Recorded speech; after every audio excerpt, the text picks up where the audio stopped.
Пере Тошев бил тивок, скромен и повлечен во себе. Тој бил човек кој не сакал да зборува за себе, ниту пак другите да зборуваат за него. Поради таквите особини, Пере Тошев не бил толку експониран во историјата, иако тој бил еден од столбовите на македонската револуционерна борба. Сепак, под овој скромен лик се крие трпелив човек со цврста волја и енергија. По убедување бил демократ и упорно се залагал за спроведување на демократските начела во организацијата. Пере Тошев потекнува од едно револуционерно семејство, кое е исто така семејство кое што се борело, така да кажеме, за права и правичност. Тоа е една ситуација во која се најдува градот Прилеп, каде што е роден, се разбира Пере Тошев, и околината Прилепско, во времето непосредно по големата источна криза и настанува еден кризен период во таа смисла што не функционира доволно органите на власта на Смалитска држава и многу се појавуваат насилници или оние кои што го тероризирале населението, посебно во прилепските села. И во тоа време, како резултат на желбата да се даде отпор, се појавува и дури се добива форма на вооружен отпор, или тогаш се појавуваат така наречените завери, Прилепската завера, во која што учествуваат и 20 членови од потесното семејство на Пере Тошев.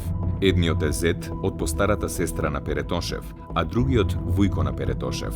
Едниот од нив е фатен и суден заради учеството во заверата и пратен на заточение на островот Родос, и тоа се случило во 1880 година. Во една таква атмосфера се воспитува Пере Тошев. Пере Тошев секогаш бил со зборовите легнување и станување се за татковината. Тоа му било, значи, како, да не речам, една молитва. Основното образование го завршил во Прилеп. Во 1882-83 година се запишал во Солунската екзархиска гимназија Свети Кирил и Методи, каде во исто време се школувал и Ѓорче Петров. Образовниот дел од животот на Пере Тошев личи на животите на другите видни дејци на македонската револуционерна организација. Имено секаде забележувам учество во некаков бунт, несагласување со екзархиските директори и задолжително исклучување од Солунската екзархиска гимназија. Тоа е гимназија во која наставата се изведувала на бугарски јазик и уште од својот зародиш оваа гимназија се нашла во центарот на сите револуционерни пулсации кои што се типични за младешкиот дух. Пере Тошев и Ѓорче Петров, со уште десетина ученици, во 1884 година били исклучени од гимназијата поради учество во бунт кој бил насочен против политиката на директорот Ѓорги Кандиларов.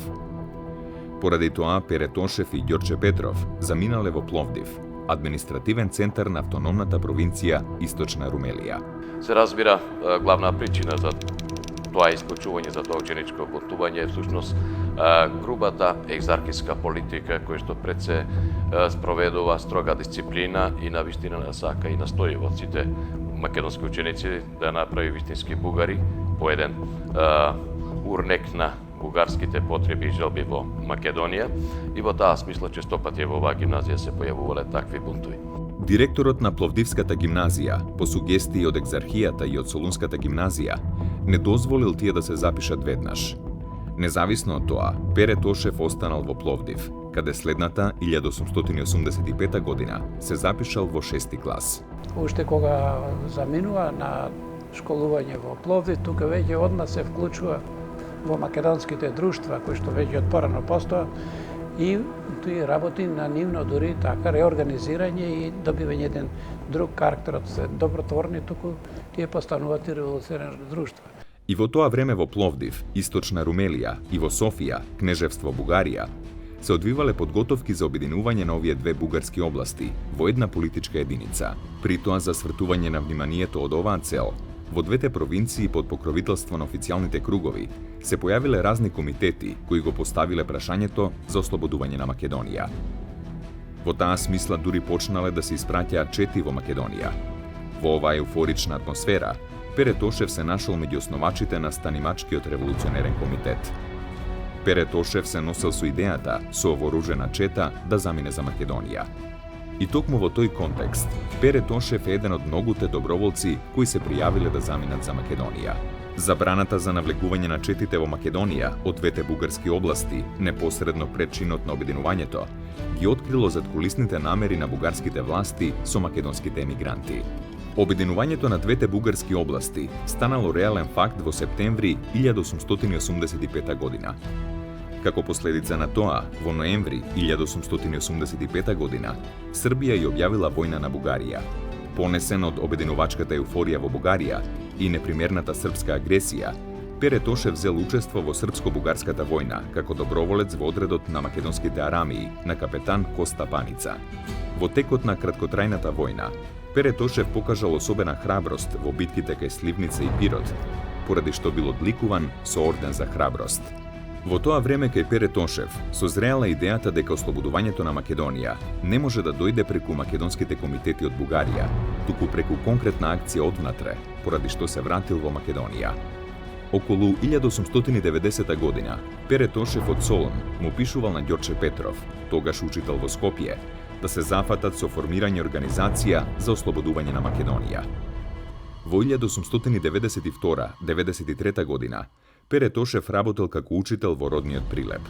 Тогаш, за учител во Прилеп, бил назначен предприемчивиот Даме Груев, човекот кој целосно бил опседнат со идејата за формирање револуционерна организација. Темпераментниот Груев брзо се зближил со скромниот Пере Тошев, во кого наишол на вистински истомисленик по прашањето за ослободување на Македонија. Меѓутоа, повеќето прилепски учители биле со конзервативни идеи. Таквата средина не давала надеж за реализација на идејата. Поради тоа, Даме Груев по завршувањето на учебната година се заменал од Прилеп. Во есента 1893 година во Солун биле поставени основите на македонската револуционерна организација. Пере Тошев, иако не учествувал на основачкиот состанок, сепак тој се вброил во основачите на Битолскиот револуционерен округ, каде што бил назначен за првиот претседател. И знам дека баба ми ги кажуваше зборовите дека земал 100 турски лири плата, сите ги давал за организацијата. Одел без чевли, со кожинки, баба ми му плетеле од волна чорапи, дебели, до над колена, изврзани со ортомчина, и така одел и во зимно време. Значи, сите пари ги давал за организацијата.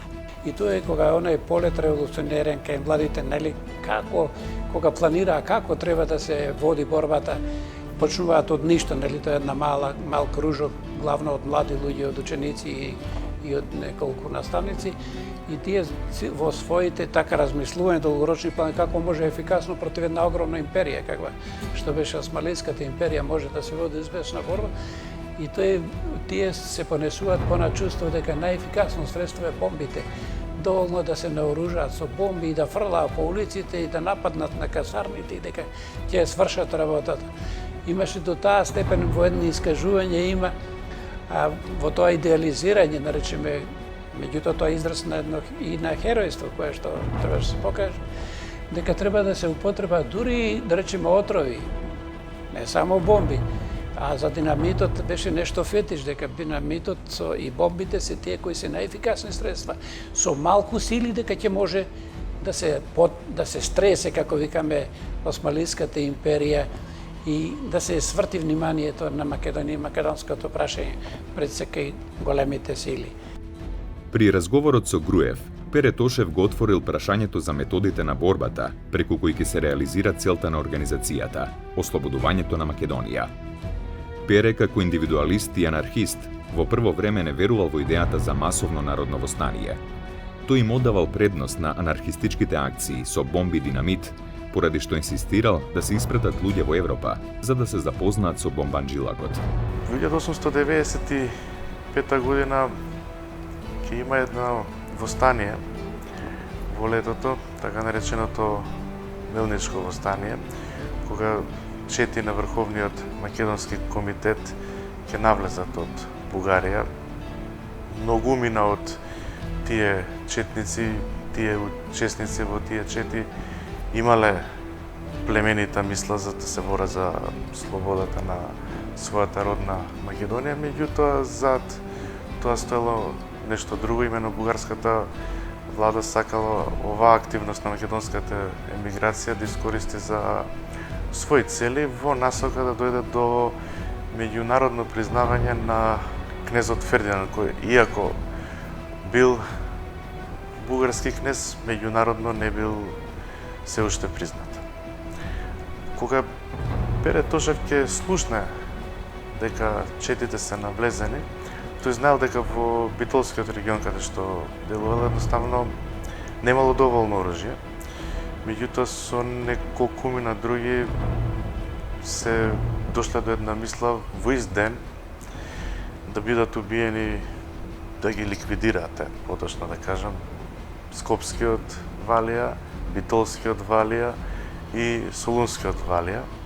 Дури била влечена и жребка кого треба да ликвидира.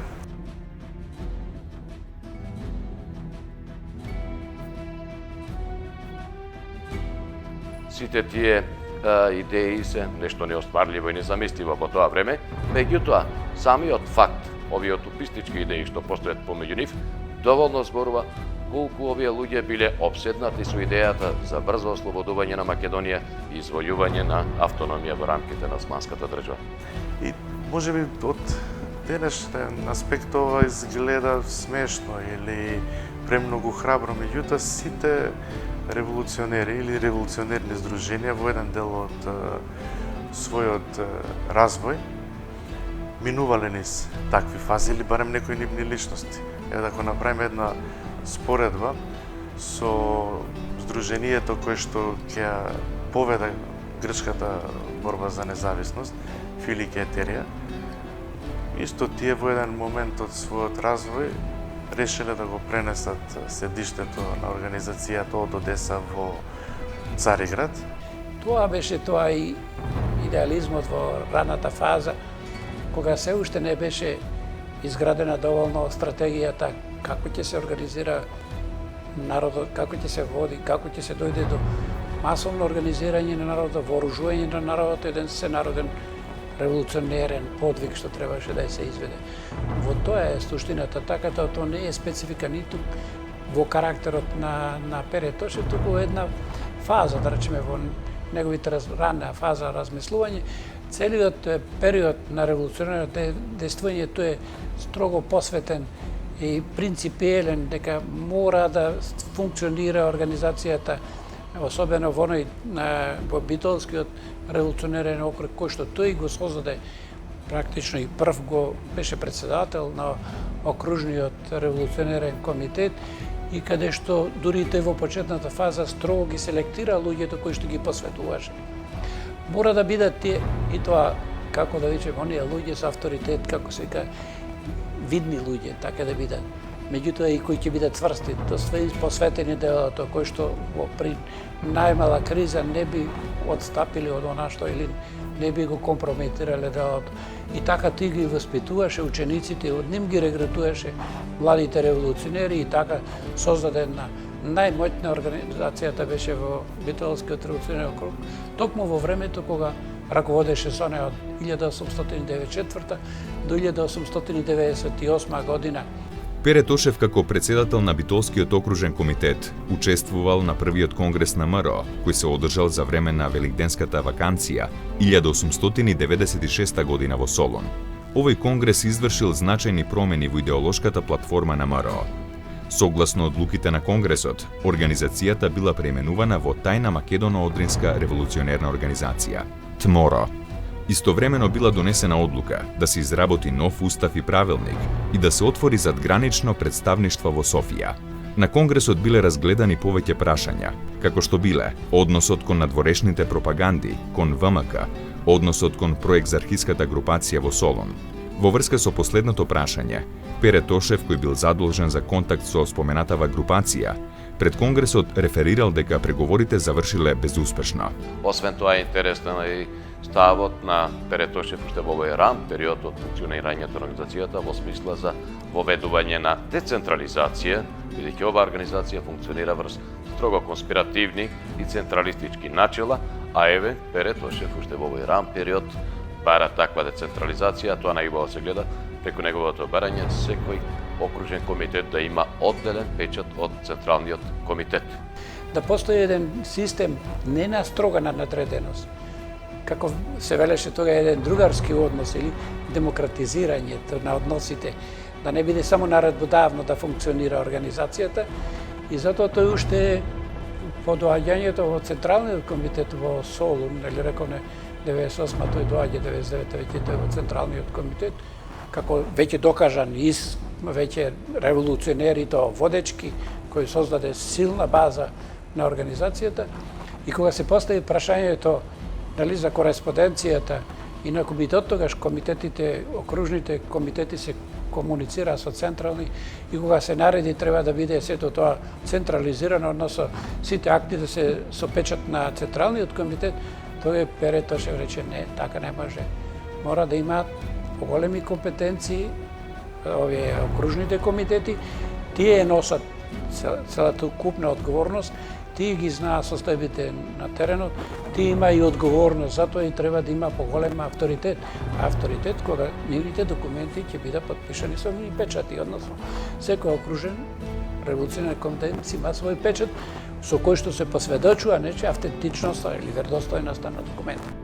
По завршувањето на Конгресот, Пере Тошев како претседател на Битолскиот окружен комитет доследно се залагал за промовирање и примена на конгресните решенија на теренот. При тоа преземал чести обиколки на територијата на целиот округ. Пере Тошев на чело на Битолскиот окружен комитет останал до летото 1898 година. Тогаш поради интернирањето на Даме Груев, Пере бил кооптиран за член во Централниот комитет на ТМОРО. Вклучувањето на Пере Тошев во Централниот комитет представува нова етапа од неговата револуционерна активност.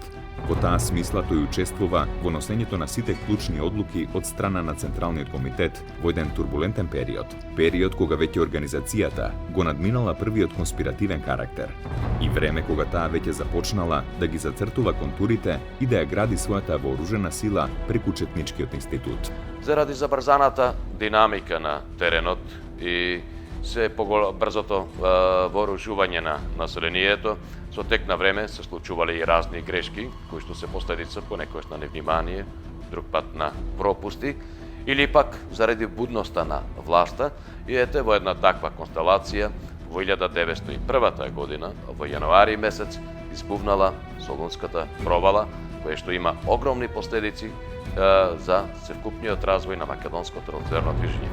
Поводот за оваа провала го дале непримерното однесување на неколку млади активисти на организацијата, кои што во една порелаксирана атмосфера, во една грчка таверна, расправајки за состојбите во организацијата, зборувале на повисок тон, притоа мафтајки со некои документи. Гостилничарот го забележал нивното однесување и брзо пријавил на власта, и кога дошла да ги приведе, тие се обиделе да побегнат и при нивното бегство низ градот и намерата да се сокријат, тие се фатени и оттука всушност започнува еден расплет кој што има огромни димензии. За време на истрагата, власта применила се возможни истражни дејствија, вклучувајќи подкупи, репресија, и сето тоа се прави за да се дојде до некакви признанија. Во екот на таквата истрага, покрај другото, власта дошла и до имињата на членовите на Централниот комитет, вклучително и името на Пере Тошев. Од она што постои во судските документи и од протоколите и записниците за време на судскиот процес, кој што подоцна е изведен во врска со оваа провала, факт е дека Пере Тошев е вклучен во многу работи и имал една од клучните улоги во Централниот комитет. Покрај другото, за време на истрагата, кај еден од учениците е пронеден записник и еден шифриран извештај во кој што се зборува за ископаниот тунел под Отоманската банка во Истанбул. Пронајдени се документи и докази во кои се зборува дека Пере Тошев всушност го подготвувал за литографирање правилникот за четите на Македонската револуционерна организација, кој претходно бил изработен од Гоце Делчев и Ѓорче Петров и бил испратен при Централниот комитет за одобрување, а потоа да се литографира и да се прошири на целата територија помеѓу активистите на организацијата. Во врска со оваа провала настрадале не само Солун и неговата поблиска околина, туку целиот Солунски округ, растурена е мрежата на организацијата, се до Гевгелиско, до Струмичко, до Енидже Вардарско, а тоа кажува колку било масовно македонското револуционерно движење во овој период. Согласно Османлискиот кривичен законник, односно членовите 56 и 58 од нивниот законник, тој и другите од Централниот комитет се обвинети заради дела сторени против целоста и интегритетот на османлиската држава, а за тоа се казнувало со смртна казна или во најблага форма доживотен затвор во окови. Како последица на тоа, Пере Тошев е осуден на 101 година затвор. И тоа затвор во окови во прогон, што подразбира дека подоцна треба да бидат испратени и спроведени во Мала Азија. Но најзначајното во обвинителниот акт, дека тие им се суди затоа што создале организација и се бореле за создавање македонска држава. Токму така, во некои, да речеме, формулации има дека создале организација за да предизвикаат револуција, во други дека восстание, меѓутоа главното обвинување дека тие сакале, значи, да го рушат системот на османлиска држава и дека крајната запел да се создаде македонска држава. Во јуни 1901 година, Пере Тошев, Христо Матов, Христо Татарчев, Иван Хаджи Николов, со уште 35 македонски затвореници, од Брод биле транспортирани за подрум Кале во Мала Азија. Низ овој затвор поминале многу македонски патриоти. Многумина од нив таму ги оставиле своите коски за секогаш. Пере Тошев и неговите другари во подрум Кале ги затекнале Петар Попарсов, Мише Развигоров и други македонски затвореници, осудени во врска со виничката провала. Во јуни 1902 година, кон оваа група се придружил и Даме Груев, кој бил осуден во врска со Попставревата провала. На тој начин, во текот на 1902 година, на едно место во срцето на Азија, практично се наште најголем дел од основачите на Македонската револуционерна организација. Инаку може се спомним, по тоа прашање се расправаше и на заточение, веќе рече сите членови на Централниот комитет беа таму. И тука имаше веќе поделба, резка поделба, концепцијски или вака гледање на работите, меѓу еден други. Пере дури не сакаше да работи заедно со Матов и Татарчев, кога заедно се вратија од заточение, крајот на август, почеток на септември. И тоа остана доследен приврзаник дека треба организација да се децентрализира, да биде авторитет на личности, не на едно тело какво што беше само Централниот комитет, односно на председател на Централниот комитет. Кога султанот Абдул Хамид II, по повод 25 годишнината од своето владење, прогласил амнестија за 36 македонски затвореници. Меѓу амнестираните бил и Пере Тошев. Кон крајот на 1902 и почетокот на 1903 година, по иницијатива на Централниот комитет на Македонската револуционерна организација, задграничното представништво организирало неколку дневни советувања по прашањето за восстанието во Македонија со неколкумина деци кои се затекнале во Софија. Пере Тошев ги игнорирал овие така наречени софиски советувања со образложение дека е штотуку вратен од затвор и не ја познава добро ситуацијата во Македонија. Меѓутоа, во писмото кој му го пишува на Никола Малешевски, тој овие советувања ги окарактеризира како комедија на која е добро да се види крајот. Независно од тоа, по донесената одлука, Пере Тошев известно време од Софија работи на екипирање, вооружување и испраќање на чети во Македонија. По Смилевскиот конгрес и по донесената одлука за восстание се враќа во Битолско. Иако не учествува во работата на Смилевскиот конгрес, сепак за него е зачувано место во главниот штаб. Кон крајот на мај 1903 година, Пере Тошев остварува средба со Даме Груев, Борис Сарафов и Анастас Лозанчев, членовите на главниот восстанички штаб. На овој состанок за прв пат се отвара прашањето за денот на восстанието и за карактерот на вооружените дејствија. На истиот состанок Борис Сарафов ја промовира идејата за напад на градот Битола со 500 до 600 луѓе. И интересно е тоа што, иако останатите присутни биле против оваа акција, Пере Тошев ја одобрувал под услов да се обезбедат минимум 500 кг динамит. Мора да се каже дека Пере Тошев, уште пред да се донесе одлуката за востание, тој го знаел тоа приближно, кога се враќа од заточение во Македонија, а тоа е некаде во почетокот на септември. Тој оттука мораше да замине. Властите не дозволуваа да остане во Солун, како истакната личност од водечките личности. Мораше да оди прво во Битола, па во Прилеп. Одејки таму, тој се запозна со состојбата во Македонија. Тука тој се соочил со големата неподготвеност на населението, во комплетна смисла, не само во недовооружувањето, туку и организацијска неподготвеност за едно такво дело какво што е масовно востание. I koga toј се разбира после е повикан од Прилеп да оди во Софија, односно во Бугарија, практично тој е повикан од Ѓорче Петров и од Гоце Делчев. Кога се работи за таа дискусија, дали ќе се прифати или не одлуката на Конгресот за востание, тој учествува во расправата во времето на тие советувања по одлуката за востанието. Меѓутоа, како што е познато, мнозинството се определило дека за донесената одлука народот не е подготвен, би имало големи жртви, а резултатот би бил неизвесен од едно такво масовно востание. Како и Гоце заедно со другите, и Пере Тошев бил категорично против едно такво востание. Пере Тошев прво на еден културен демократски начин настојуваше да им каже, да ги убеди да се одложи денот на востанието, додека не се завршат потребните подготовки и додека не се добие ветеното оружје. Меѓутоа, кога не беше прифатено неговото барање за одложување, тој го напушти состанокот и се скара со Даме Груев, па се врати во Прилеп и во Прилепско, за да го чека понатамошниот развој на настаните. По Илинденското востание од 1903 година, МРО западнало во една посериозна криза, која што е и последица на поразот на востанието. Меѓутоа, тоа е и време кога се создале услови да се отвори една поширока дискусија, да се преиспита минатото и да се предвидат нови средства и методи за борбата во иднина. И исто така беше разочаран од состојбите што се случија по востанието и затоа беше така, да речеме, онај жесток поборник да се направи анализа на се она што се случи пред и за време на востанието и да се види зошто тоа се случи така, со сите последици од востанието и како треба да се организира, односно да се раководи организацијата и како да се изведуваат борбените дејства понатаму, за да не се повтори она што се случи со едно такво изнасилено востание. Во таа констелација, Пере Тошев по востанието останал на територијата на Битолскиот вилает и одржувал блиски контакти, разменувал мислења по овие прашања со двајцата авторитети од Битолскиот округ, во случајот со Дамјан Груев и Ѓорче Петров.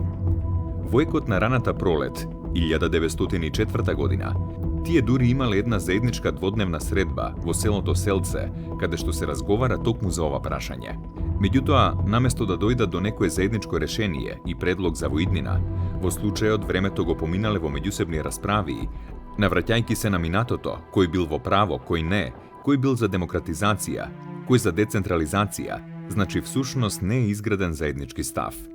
Независно од тоа што се разидувале во заедничките мислења, фактот што тие настојуваат да зборуваат за овие прашања меѓу себе, доволно зборува за потребата што сите ја чувствувале во себе, дека сепак треба да се бараат нови патишта и дека тие треба да се најдат низ еден диалог во кој што ќе учествуваат најстакнатите представници на движењето од Битолскиот револуционерен округ. И тоа не спомнав јас, дека Пере Тошев строго се придржуваше и ја прифаќаше стратегијата на Гоце Делчев, дека не со масовно востание, туку со исцрпување на османлиската војска, со мобилните сили, со четите, постојано, да се доведе во ситуација османлиска држава, да дојдеме до добивање автономија. Оти се знаеше дека соседите сака да ја поделат, големите сили не сакаа македонска држава, и тоа беше единствената стратегија која што можеше да донесе резултат. Иако нема што би било кога би било во историјата, нели така? Меѓутоа важно по востанието кај водечките личности се отвори проблемот како понатаму. И сега имаше жестока поларизација помеѓу Даме Груев, кој беше за строгата централизација, пранешниот систем, примената на исти такт, и Пере Тошев, кој тврдо застана дека мора да се менува, да се реорганизира организацијата, да се демократизира и да ја промени тактиката во новите повостанички услови, дека треба нова стратегија и нова тактика на дејствување. Тука беше главниот конфликт и кога дојде таму да се расправа, значи тие двајцата кои што беа и блиски, соработници и така содейственици, тука жестоко се поделија. Во екот на овие дискусии за надминување и разбистрување на многу од прашањата кои биле отворени во таа смисла, е свикан и организиран така наречениот Прилепски подвижен конгрес, бидејќи делегатите подолго време се движеле по прилепските села, затоа уште е и наречен подвижен конгрес. Се разбира, сето тоа е правено од превентивни причини. Тоа е конгрес на кој што всушност сите овие прашања за децентрализација добиле полна афирмација, а нивен главен застапник е Пере Тошев, кој што подготвил и специјален проект правилник, во кој што до највисоко можно ниво ги спроведува и налага принципите за демократизација и децентрализација. Сепак, иако и Дамјан Груев на овој конгрес не успел да го наметне своето мнение, сепак му било дозволено и тој да подготви еден проект правилник, кој што бил познат како образец 2, а оној што го подготвил Пере Тошев бил познат како образец 1.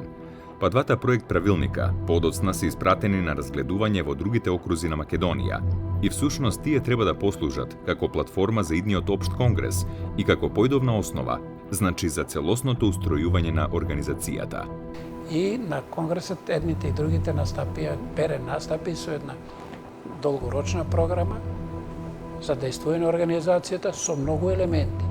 Не само револуционерна борба, тука економска, социјална и други, на културен план, комплетна една програма и од друга страна изготви посебен правилник за да се отфрли стариот, кај што имаше строга централизација, а донесе правилник каде што ќе се децентрализира власта, односно власта ќе се пренесе на окрузите, веќе окрузите се тие кои што раководат, кои што знаат состојбата на теренот, кои што комуницира народот, кои знае подготвеноста, расположението на народот тука и дека тие треба да имаат, да речеме, решавачка улога во многу работи што од општо значење за организацијата за да може да има успех. И тука беше таа жестока борба меѓу централизацијата строга и строга надреденост и така речеме децентрализацијата. Но Пере Тошев не беше да има автономија, да речеме окрузите, туку да има еден централен комитет, врховно тело, меѓутоа кое што сите одлуки ќе бидат поминат низ окружните, дури се одеше до местните комитети, до најдолу до селските комитети, значи да има изборност. Нема некој сам да се постави, туку мора да го изберат, а за да го изберат треба да се докаже од местните селски комитети, преку околиските комитети, окружните комитети до централниот комитет. И тоа доди на собранија.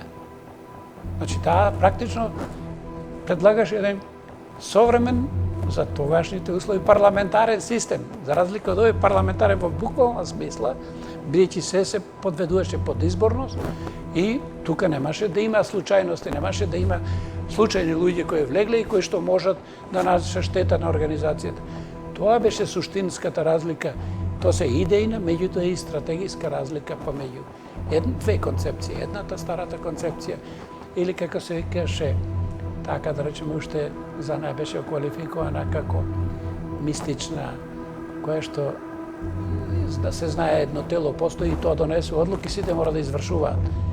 А сега се бараше свесни борци, свесни раководители, кои што, значи, ќе направат анализи, ќе прават стратегија, ќе видат што може да биде успешно. И затоа имаме случаеви кога дојде директива да се извршуваат безпоговорно. Впрочем и заклетвата таква беше, нели, секој полагаше заклетва дека мора да ги извршува сите одлуки. И затоа ни се случија многу работи што се случија во организацијата, кои што доколку поинаку беше поставено, работите можеби ќе изгледа подруго. Мощно интересно е тоа што Пере Тошев на овој конгрес отворил и серија други прашања, како што е прашањето за задолжително 4-годишно образование, бидејќи се покажало дека населението, особено во селските средини, било поприлично неписмено, а според нивната оценка, екзархијата не вложувала многу напори за едно посистематско описменување на селското население. Освен тоа, Пере Тошев на Прилепскиот подвижен конгрес ја промовирал и идејата за економска борба на населението и за издигање воопшто на културно-просветното и економското ниво на населението. И во тој поглед тој сметал дека земјоделството во тој крај е прилично заостанато. И во таа смисла дури предлагал организацијата специјално да организира луѓе кои што се избират од областа и да ги испрати по селата со цел да вршат обука на населението и да ги тераат да садат и да одгледуваат култури кои што се подоходовни и кои што се поконкурентни на пазарот, за да може да се подобри нивната материјална положба. Кон крајот на декември 1904 година, Пере Тошев, напуштајќи ја Битола, се приклучил кон четата на Петар Рацев. По 3-месечно талкање по македонските планини, колиби и села, при најголеми снегови и студови, во март 1905 година, пристигнал во Софија, за да се вклучи кон подготовките на Општиот конгрес. Во тој период, Пере Тошев се приближил до групацијата околу Јане Сандански, Петар Попарсов, Ѓорче Петров, кои се залагале за значајни промени во организацијата. И затоа на Рилскиот конгрес најголемиот резултат беше токму тоа. Прво, се донесе нови акти, устав и правилник, што е многу важно, со она што рековме во голема мера демократизацијата представена низ правилникот на Пере Тошев поранешно и сега кој влезе како устав на организацијата што беше прифатен на Конгресот. И она другото најважно е дека се избра Централен комитет кој што влегува најавторитетните личности, меѓу другото и Пере Тошев тука таме Груев беше повторно за председател. По завршувањето на овој конгрес, факт е дека иако наводно според донесените нови акти на организацијата, нов устав и правилник, кој од тогаш е пременувана во МОРО, внатрешна македоно-одринска револуционерна организација, се покажало дека во услови на една османска власт во Македонија, во услови на илегална организација, прокламираната демократија во уставите и правилниците всушност тешко можело да се примени на дело. Од друга страна пак оние групации кои што се залагале за зачувување на тогашниот принцип во организацијата, всушност иако ги прифатиле донесените устави и правилници, во основа веднаш продолжиле да действуваат по старо, настојувајќи да обезбедат веднаш приврзаници и делегати за следниот конгрес кој што требало да се одржи точно по една година. Меѓутоа, следниот општ конгрес, кој бил планиран за декември 1906 година, поради продлабочување на јазот во организацијата по убиството на Дамјан Груев во 1906 година, воопшто и не се одржал. Се нашла во еден неформален расцеп, а кризата меѓу одделните групации се повеќе се продлабочувала. Во таква констелација, Пере Тошев се приврзал кон дејците од Церскиот и од Струмичкиот револуционерен округ, кон кои клонеле и значаен дел од дејците од Солунскиот округ. Тие биле групирани околу Јане Сандански и Христо Чернопеев, а како политички водач на оваа групација се издигнал Петар Попарсов. Поради припадноста кон оваа групација, Пере Тошев кон крајот на 1907 година бил приведен и притворен од бугарските власти поради убиството на Иван Гарванов и Борис Сарафов, кој било извршено од Тодор Паница, а по налог на Јане Сандански. Најдобра илустрација за положбата на Пере Тошев во бугарскиот затвор представува дописната картичка што ја испратил до Анастас Лозанчев. Во неа пишува: 10 дена ме држеа затворен, ме испрашаа и бев ослободен од иследникот и јавниот обвинител, но градоначалникот ме стави под строг полициски надзор. 3 пати на ден да се јавувам. По 3 дена пак ме затворија и ме оставија да лежам. На 10-тиот ден ноќта, јавниот обвинител го посети затворот и кога ме виде овде, искажа чудење зошто не сум слободен, но вети дека ќе го разгледа моето прашање. На другиот ден бев повикан кај следникот и без никаков распит бев ослободен од јавниот обвинител. По 24 часа пак ме затворија и ми соопштија дека ќе ме интернираат, но да си одберам некој пат покрај Дунав. Откако им побарав да ми отворат границата за Македонија, а не за Дунав, ме ослободија. Во втората половина на 1911 година, Пере Тошев го напуштил Солун поради здравствени причини и заминал во Софија на лекување. При тоа мора да се има предвид дека тоа е време кога балканските монархии, Србија, Грција и Бугарија, веќе го подготвувале патот за балканските војни и за поделбата на османлиското наследство на Балканот, во чиј што центар се наоѓала Македонија. И во една таква ситуација, Пере Тошев во Софија, Бугарија, имал можност да го почувствува подвоениот амбиент и атмосферата која што се градела за сметка на Македонија. Всушност, тоа морално го поразува, бидејќи почувствувал дека наеднаш во еден миг можат да бидат загрозени и поразени сите идеали, не само загрозени, можат да бидат поразени сите идеали на многу македонци, дејци, кои што дотогаш биле негови соборци, кои што дотогаш ги положиле своите животи за Македонија. Во една таква ситуација, откако веќе разбрал за постоењето на еден таков договор за поделба на Македонија, Пере Тошев се обидел дури да протестира пред бугарскиот парламент, меѓутоа насилно бил отстранет од таму и револтиран од сета состојба, донел одлука да замине и во пресрет на она што предстои да се најде во родната Македонија. Иако истоштен и со нарушено здравје, Пере Тошев во тоа време гледа што ќе се случи со татковината и тој решава да се врати во Македонија и таму, ако треба животот да го загуби, таму да загине. И со таа мисла тој тргнува. Уште не е докажано кој и како го извршил предавството. Меѓутоа, по се изгледа, османлиските власти преку турскиот комесаријат во Софија го следеле неговото движење и ги следеле неговите намери и ги дознале навреме. Па кога Пере Тошев се обидел да го визира сопствениот пасош во комесаријатот во Софија, всушност неговиот пасош бил обележан со нагорување цигара на задната страна на корицата, а со тоа практично бил даден и сигналот за тоа која е личноста која треба да се следи понатаму, откако ќе влезе на територијата на Македонија и која што треба да биде ликвидирана. Откако го добил пасошот в раце, дел од неговите пријатели, која го забележале таквото одбележување на пасошот, му сугерирале да не оди во Македонија, меѓутоа тој инсистирал на тоа по цена, како што рекол самиот, дури да го загуби сопствениот живот. На предупредувањето на пријателите, Тошев возвратил: "За мене нема поголема среќа од тоа да си ги оставам коските во родната земја." Пере од Софија тргнал со воз и преку Пирот, Ниш, Скопје, Велес на 4. мај 1912 година стасал на станицата во Грацко. На станицата во Грацко го изнајмил кираџијата Иван Тевов од село Мрзен за да му го носи куферот со личните работи. Попладне, двајцата тргнале кон село Фариш на семејниот имот на Тошеви. На излезот од Дреновската клисура, Пере и неговиот сопатник биле пресретнати со истрели од заседа.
Откако се убиени, нивните тела во непосредна близина на воденицата покрај една мала рекичка се заробени во песокот, а дури по известно време е дозволено на неговото семејство и неговите блиски од Прилеп да дојдат и да го приберат неговото тело, да го однесат, да го погребат на еден достоинствен начин. Во меѓувреме била импровизирана и некаква истрага, односно е доведена известна комисија која што требала да спроведе истрага, меѓутоа таа всушност настојувала да ја заташка работата, па нејзините резултати се сведувале на тоа дека наводно убиството е извршено можеби од некои локални турци од блиските околни села. Зетот на Пере Тошев, значи Ицко, зетот од сестрата на мојата прабаба Злата, неговата сестра, отишле од Прилеп да го земат таму и 2 недели не биле вратени.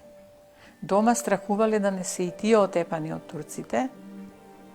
Меѓутоа, кога си дошле по 2 недели, кажале дека не смееле одма да се врата, дека сликата била страшна од убиството на Пере Тошев, дека немале во што да го погребаат, селаните во Фариш многу му излегле во пресрет и во железни канти, како што биле исечени, така ги собрале и ги закопале во Фариш.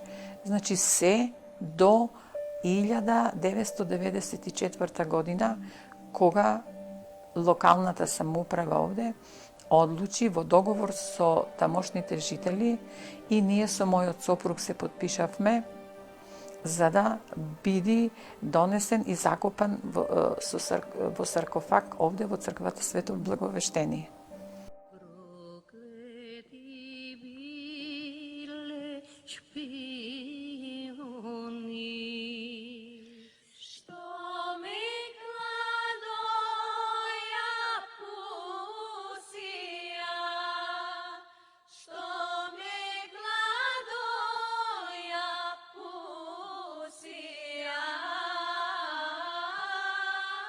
Пере Тошев многу сакал да ја види слободна Македонија, меѓутоа, не дочекал да ја види слободна Македонија.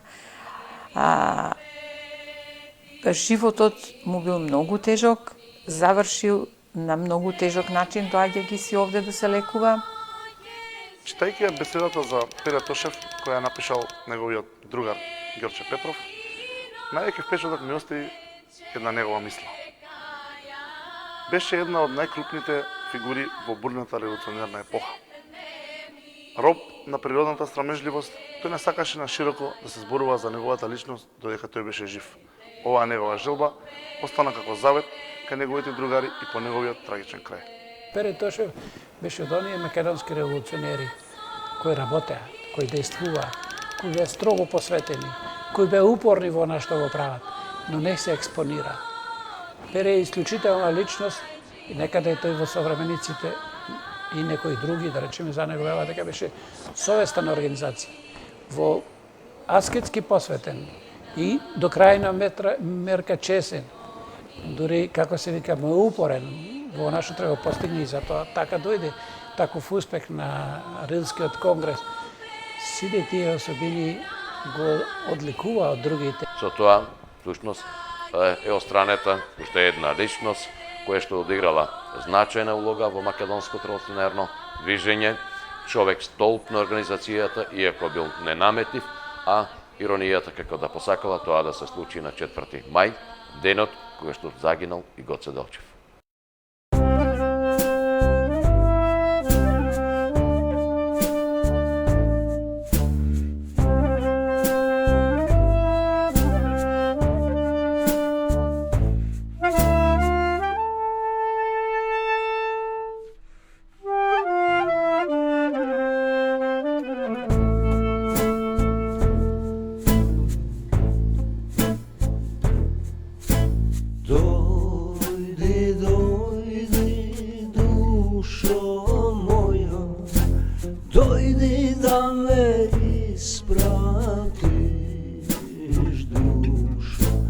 Do